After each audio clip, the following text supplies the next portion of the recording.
Assalamualaikum warahmatullahi wabarakatuh. Perkenalkan, nama saya Dinda Tiara Kansa. Di kali ini saya akan mengerjakan tugas tes awal untuk modul 7, yaitu absorpsi termal.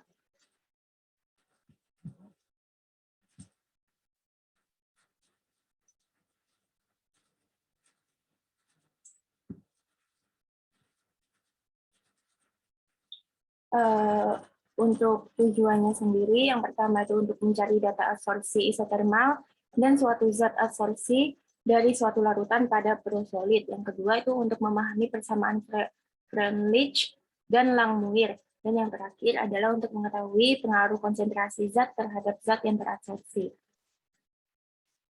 Lalu untuk pengertiannya sendiri, absorpsi itu merupakan peristiwa penyerapan suatu zat pada permukaan zat lain.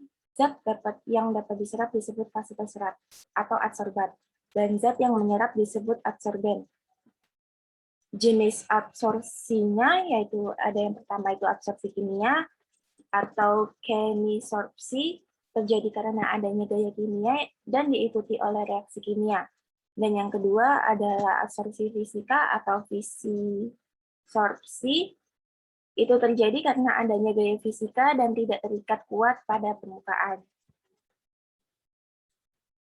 Lalu untuk rumusnya yang pertama ada isotherm, itu isotherm absorpsi Langmuir, itu dianggap bahwa hanya sebuah absorpsi tunggal yang terjadi dan digunakan untuk menggambarkan absorpsi kimia. Dapat dirumuskan Q sama dengan B kali K kali C per 1 plus K kali CE.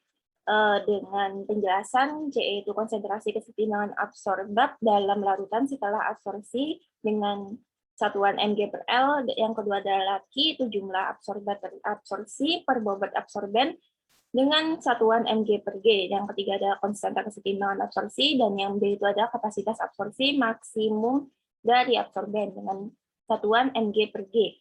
Yang kedua adalah isotherm absorpsi Freundlich. Itu diturunkan secara empirik dan berlaku untuk gas yang bertekanan rendah, menggambarkan absorpsi jenis di mana terjadi pada beberapa lapis ikatannya, tidak kuat. Dirumuskan Q sama dengan K per CE pangkat setengah, di mana C itu konsentrasi kesetimbangan absorban dalam larutan setelah absorpsi dengan satuan mg per L, lalu K itu ada konstanta absorpsi Freundlich, lalu N itu adalah konstanta empiris, dan yang Q itu adalah jumlah absorbat terabsorpsi per bobot absorben dengan rumus mg per G dengan satuan rumus. Lalu ada jenis absorben, itu material penyerap atau absorben adalah zat atau material yang mempunyai kemampuan untuk mengikat dan mempertahankan cairan atau gas di dalamnya. Macam-macamnya itu yang pertama adalah absorben polar, itu mempunyai daya absorpsi yang besar terhadap asam karbonat, alkohol, alumina, dan aldehid. Contohnya adalah alumina. Yang kedua adalah absorben nonpolar, itu mempunyai daya absorpsi yang besar terhadap emisi dan senyawa yang bersifat basah. Contohnya adalah silika. Dan yang terakhir adalah absorben basa, itu mempunyai daya absorpsi yang besar terhadap senyawa yang bersifat asam. Contohnya adalah magnesia. Lalu jenis-jenis absorpsi. Hubungan antara jumlah zat diabsorpsi dan tekanan kesetimbangan atau konsentrasi kesetimbangan pada temperatur tertentu disebut absorpsi isotherm. Contohnya yaitu yang pertama ada absorpsi jenis 1, itu daya dijelaskan bahwa daya di sini naik dengan cepat seiring bertambahnya tekanan. Dirumuskan log Y sama dengan log K plus N 1 per N log P. Di mana Y itu adalah berat atau volume gas diserap persatuan luas, K dan N itu adalah tetapan, K adalah tetapan, N adalah tergantung itu jenis absorben atau gas dan temperatur, P itu adalah tekanan kesetimbangan.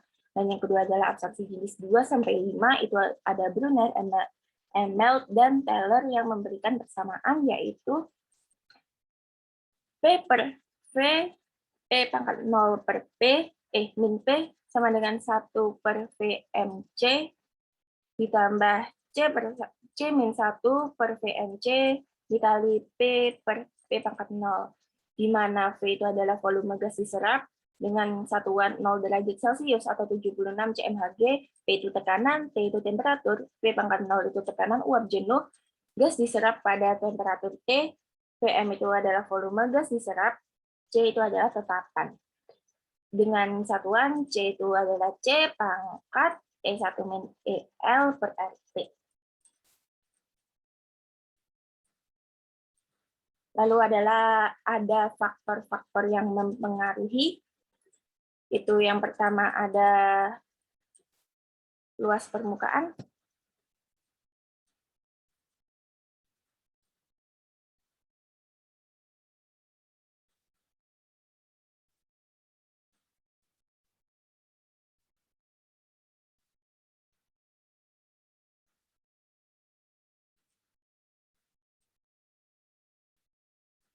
Lalu selanjutnya adalah luas permukaan, di mana semakin luas permukaan absorben, maka makin banyak zat yang terabsorpsi.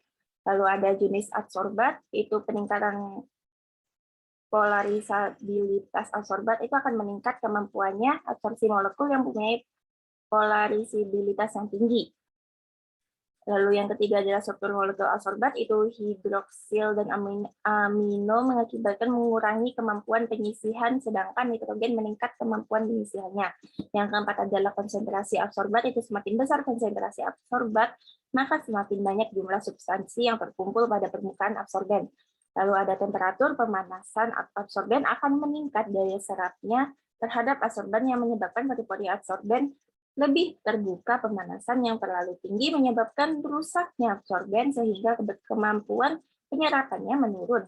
Dan yang keenam ada pH, itulah pH larutan mempengaruhi kelarutan ion logam. Yang ketujuh ada kecepatan pengadukan, menentukan kecepatan waktu kontak absorben dan absorbat. Bila pengadukannya terlalu lambat, maka proses absorpsi berlangsung lambat, begitu pula sebaliknya. Lalu yang kedelapan adalah waktu kontak. Itu penentuan waktu kontak yang menghasilkan kapasitas absorpsi, maka ini terjadi pada waktu keseimbangan.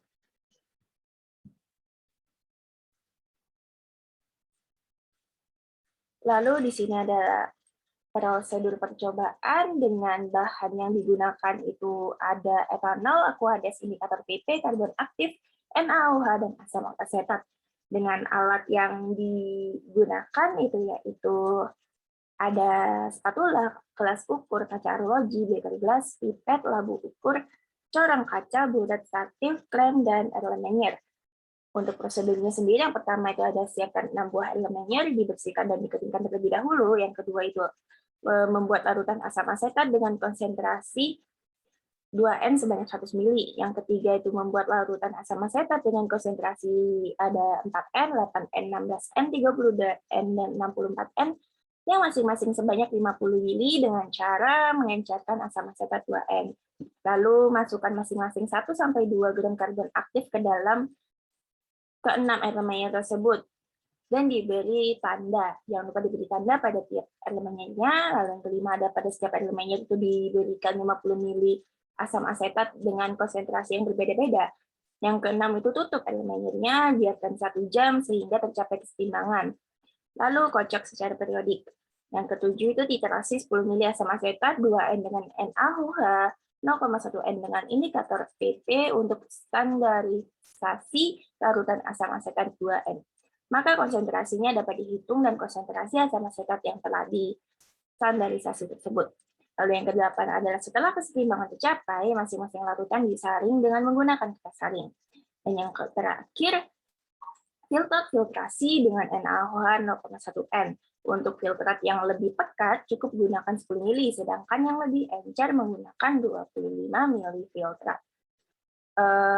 Mungkin sekian aja yang bisa saya paparkan di modul 7 tentang absorpsi termal. Kurang lebihnya mohon maaf. Wassalamualaikum warahmatullahi wabarakatuh.